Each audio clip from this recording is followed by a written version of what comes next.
Selamat sejahtera kepada lecturer TITAS iaitu Dr. Muhammad Pisul.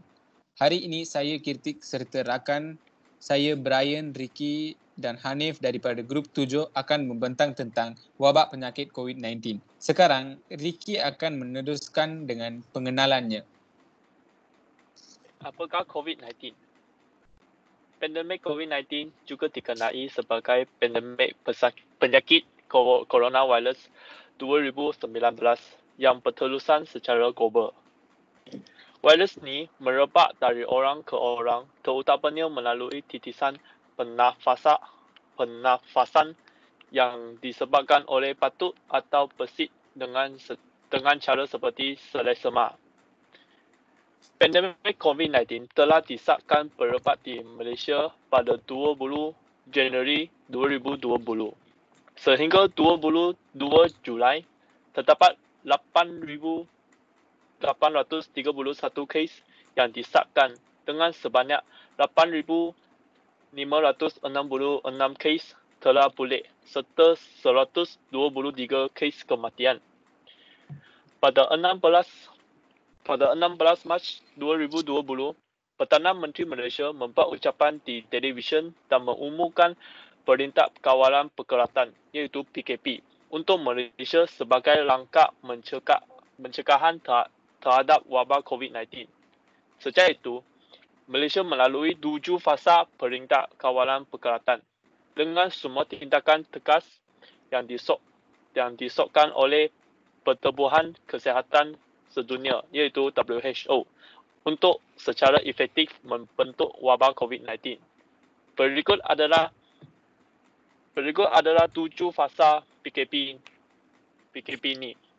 Fasa pertama adalah dari 18 Mac hingga 31 Mac. Seterusnya, fasa kedua adalah dari 1 hingga 14 April 2020. Fasa ketiga adalah dari 15 hingga 28 April. Dan seterusnya adalah fasa keempat adalah dari 29 hingga 3 Mei 2020. Fasa kelima adalah peringkat kawalan perkhidmatan bersyarat adalah dari 4 hingga 11 Mei 2020.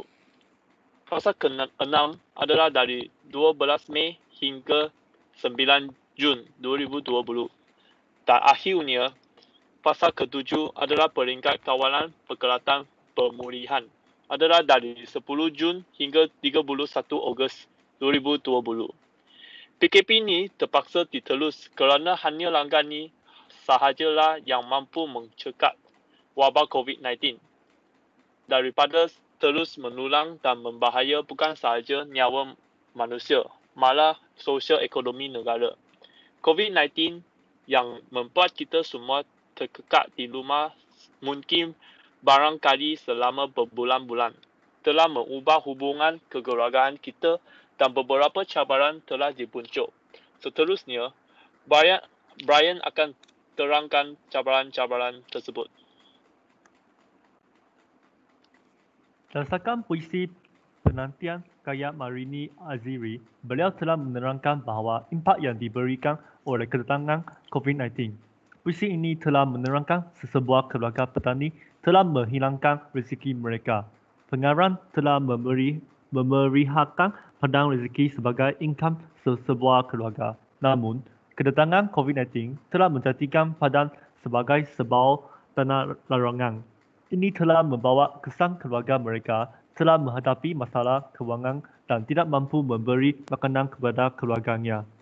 Cabaran yang dibawa oleh COVID-19 adalah dahsyat dan banyak adalah tidak dapat dalam berfikiran kita. Banyak keluarga telah kehilangan kerja dan tidak mampu bertahan selama COVID-19. Sekarang, Hanif akan membincangkan bahawa isu-isu yang berlaku pada masa PKP. Antara punca-punca yang berlaku semasa PKP yang menimbulkan isu-isu kepada institusi keluarga ialah tidak boleh ke sana ke sini. Ini telah menghadkan pergerakan mereka daripada keluarga mereka. Seterusnya,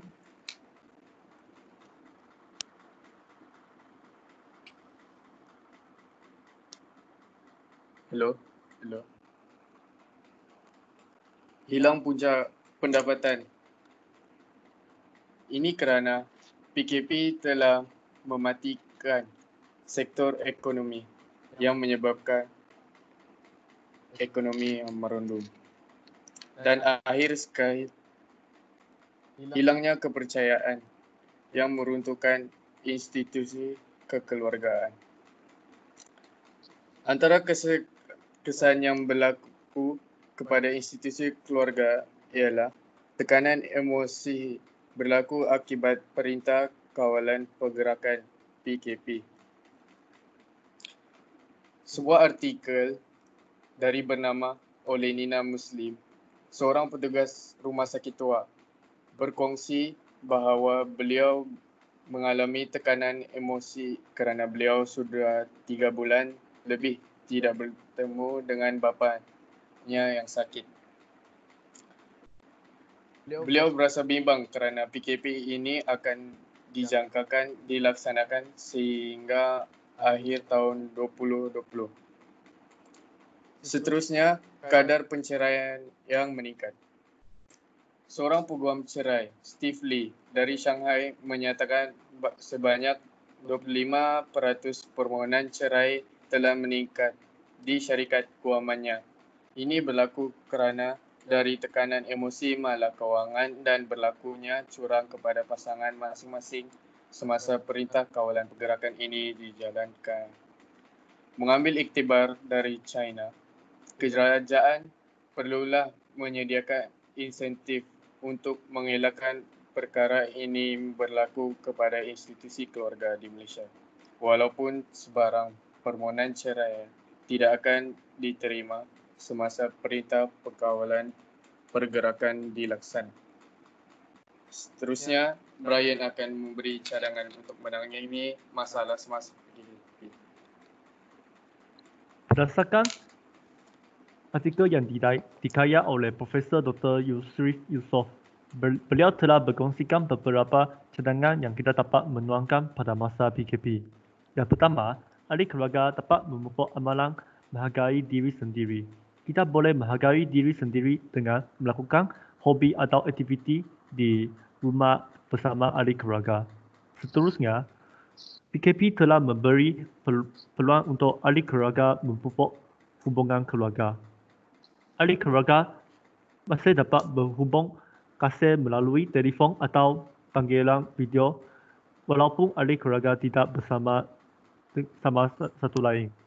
Di samping itu, ahli keluarga harus memupuk amalan baik untuk menangani masalah keluarga semasa PKP. Ahli keluarga dapat mengurangkan pertengkaran antara satu sama lain.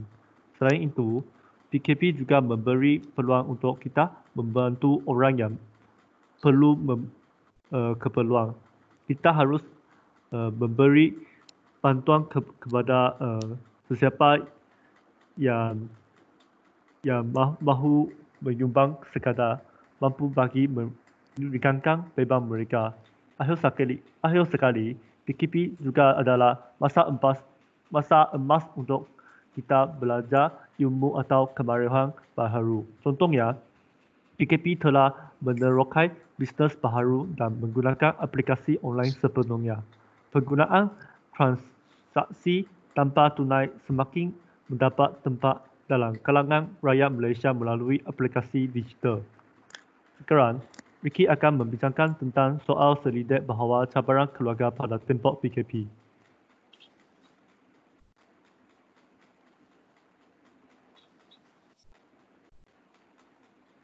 Ricky? Okey. Dalam survei yang kumpulan kami buat, ia menunjukkan cabaran dan pembelajaran yang diperoleh oleh rakyat dan dalam tempoh PKP ini. Dalam tempoh PKP, beberapa cabaran telah dihadapi oleh seluruh keluarga secara fizikal dan mental. Cabaran-cabaran ini bukan hanya dihadapi oleh rakyat Malaysia tetapi juga di seluruh dunia. Dalam pinjangan ini, beberapa cabaran akan ditunjuk dari perspektif pelajar Universiti Teknologi Petronas. Survei pertama adalah sifat penambung dan berjimat amat penting semasa PKP. Ini juga merupakan sebagai pelajaran yang penting kepada seluruh dunia. Dalam statistik ini, terdapat 57 daripada 76 respons sangat setuju sifat berjimat dan mereka menghadapi masalah kewangan. Masalah kewangan adalah salah satu kesan negatif kepada individu dan keluarga. Brian akan teruskan survei seterusnya. Soalan selidik yang kedua, majoriti telah bersetuju bahawa sikap malas dan membuang masa telah ditanam pada tempoh PKP. Ia telah termasuklah 28% memilih sangat setuju dan 26 memilih setuju. 31 telah memilih pilihan neutral dan hanya 9 memilih tidak bersetuju dan 3 memilih sangat tidak bersetuju.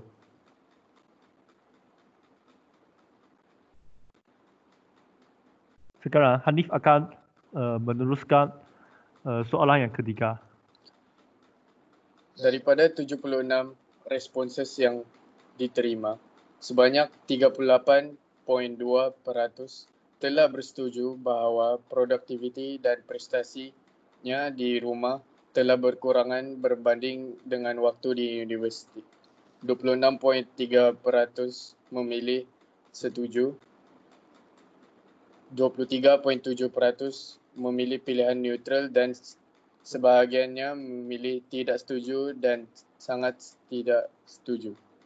Seterusnya, Kirtik akan menyambung soalan. Untuk soalan survei keempat, iaitu menghadapi kesukaran untuk meluangkan masa dengan kawan-kawan semasa PKP, terdapat sebanyak 47.4% memilih sangat setuju, 26.3% memilih setuju, 21.1% memilih neutral dan selebihnya memilih tidak setuju dan sangat tidak setuju.